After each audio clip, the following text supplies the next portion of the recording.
중국의 리오프닝 경제활동 재개죠. 리오프닝이 폭발했습니다. 어우 진짜 폭발했어요. 여러분 이 지표 한번 보세요. 2월 중국 구매관리자 지수입니다. 이 구매관리를 담당하는 사람들의 지수가 조사를 했더니 와 여러분 보세요. 52.6입니다. 이게 평균이 말입니다. 평균 기준선이 50이에요. 52.6이라는 숫자는요. 10년 10개월 만에 가장 높은 수치입니다. 2012년 4월에 53.3을 기록한 이후에 최고 수치입니다. 전월치가 50.1이고요. 시장의 예측치가 50.5였거든요. 여기에 비하면 어마어마하게 큰 폭으로 오른 거예요. 야, 이거는 여러분 거의 제가 리오프닝 폭발이라고 제가 제목을 달았는데 수치로 봤을 땐 진짜 리오프닝 폭발입니다. 게다가 구매관리자잖아요. 구매관리자라는 게 기업의 구매관리자는 제품을 계속 소싱을 하는 원자재 소싱하고 그런 사람이 구매관리자인데 기본적으로 생산, 출하, 재고, 고용까지 다 보는 지표거든요. 이게 52.6이라는 숫자는 여러분 중국이 리오프닝이 굉장하다. 게다가 2012년 4월 이후로 최고치니까 팬데믹 쇼크를 넘는다는 이야기가 틀린 말이 아닙니다. 추세선으로 보더라도 여러분 V자예요. V자. 2022년 2월에 50이었거든요. 50. 그것이 여러분 2022년 2월 이후에는요. 그야말로 기준선 밑에서 헤맸습니다. 기준선 밑에서.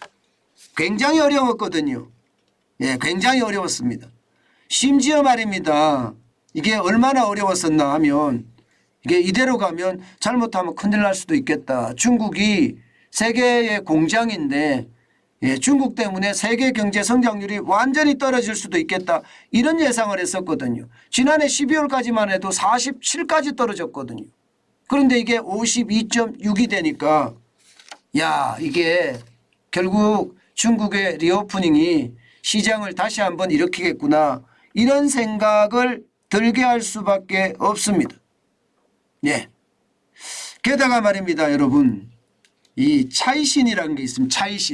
차이신 PMI 지수라고 있습니다. 차이신은 일반적으로 중소기업이나 수출에 중점을 둔 지표거든요. 차이신 지표는요.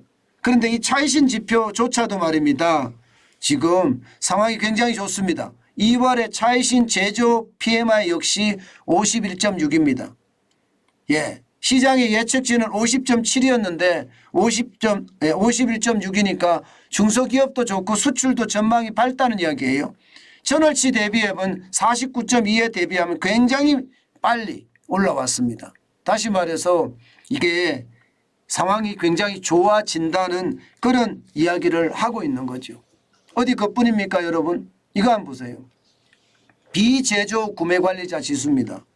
이거는 결국 서비스업이나 건설업의 경기 지표를 나타내고 있는데요. 여러분 보시다시피 2월에 56.3%, 56.3입니다. 엄청나죠. 1월에 54.4였는데 56.3으로 더 올라갔습니다. 시장의 예측치는 54.9였거든요. 54.9. 여기에 비하면 진짜 굉장히 많이 올라갔다고 이야기할 수가 있는 거죠. 일단 지표로만 보면요. 중국은 팬데믹 쇼크를 이제 넘어서는 거예요. 시장의 분위기는 굉장히 좋아진다는 거예요. 회복세가 엄청나게 빨라진다는 이야기입니다.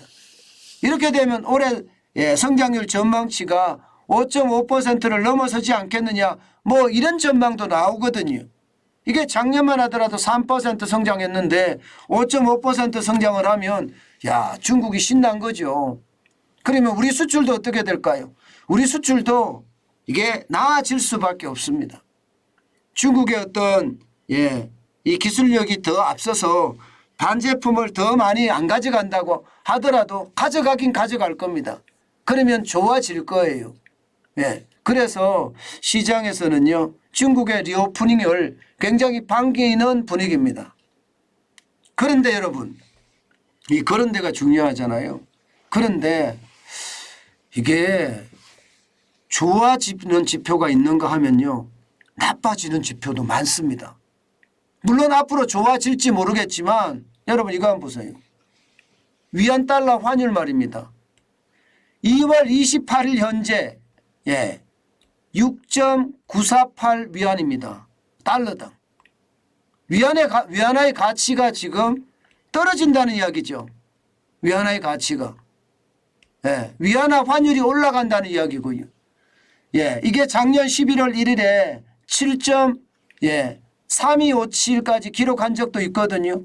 그런데 위안화 가치가 지금 이렇게까지 떨어지면 글쎄 이게 중국이 회복된다고 이야기할 수 있을까? 다시 포치로 간다는 것은 환율이 약세인데 약세라는 것은 경기가 나빠진다는 이야기가 되는 거거든요. 결국 말입니다. 보복 소비는 지금 작년 12월 그리고 올 1월 올 2월 3개월 천하로 끝난 것은 아닌가 이런 전망도 나오고 있습니다. 위안화가 워낙 많이 떨어지니까 가치가 위안화 환율이 많이 올라가니까 이것은요 여러분 결국 시장에서 읽기는요 시장에서 읽는 것은 미중 갈등이 더 표면화되는 것 아닌가 이런 이야기가 많이 나옵니다. 그러니까 중국의 리오프닝이 폭발을 해서 굉장히 좋아질 수 있다 해서 말입니다. 위안화 지표를 봤더니 위험할 수도 있겠는데 이런 생각도 할 수 있다는 이야기입니다. 저는 그래서 시장의 어떤 변동성 반드시 한번 봐야 된다 이렇게 보이고요. 게다가 말입니다 여러분 이거 한번 보세요. 상하이 컨테이너 운임지수 2월 24일까지는 지금 별 반응이 없습니다. 946.68로 떨어졌거든요. 이게 많이 갈 때는 2022년입니다. 1월 7일에 5109.60까지 갔었거든요. 이것이 말입니다. 지금 6분의 1토막 났나요? 게다가 2월 17일에 974.66에서 2월 24일 한 주 만에 말입니다. 946.68까지 떨어졌습니다. 자, 이렇게 떨어지는 건 어떻게 해석할 수 있을까?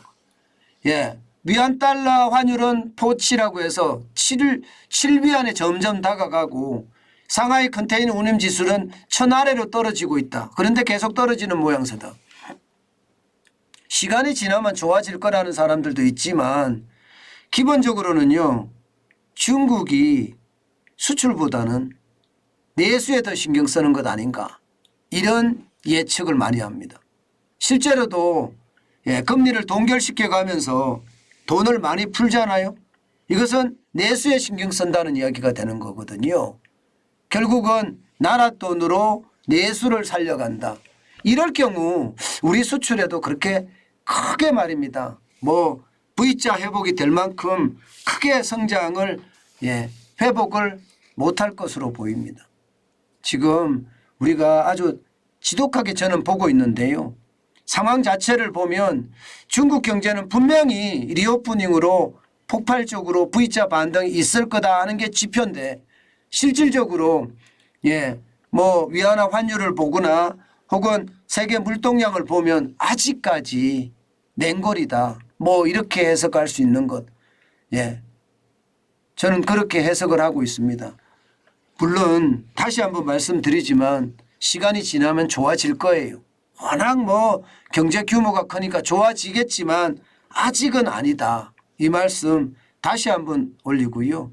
중국이 경제가 좋아진다고 하더라도 우리 수출에 과거만큼 그렇게 큰 영향을 미치지 않을 수도 있다. 이것도 우리가 한번 생각해 봐야 되는 대목 중에 하나가 아닐까. 그렇게 저는 생각합니다. 중국이 좋아진다고 무조건 우리가 좋아지는 그런 모양새는 아닐 수도 있다. 이겁니다.